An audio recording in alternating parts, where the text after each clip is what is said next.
In this tutorial, I will show you how you can change Gmail password and recover email. First, you need to click this link. I will share this link in video description.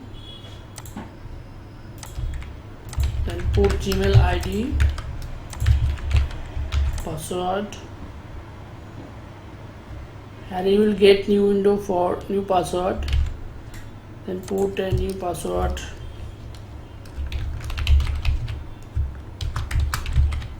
Like this.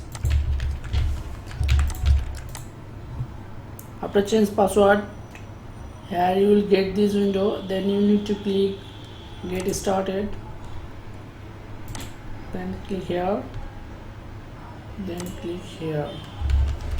You can. This is the old recovered email and this is the new recovered email. Okay, and just put the new recovered email here. That's it. Thank you.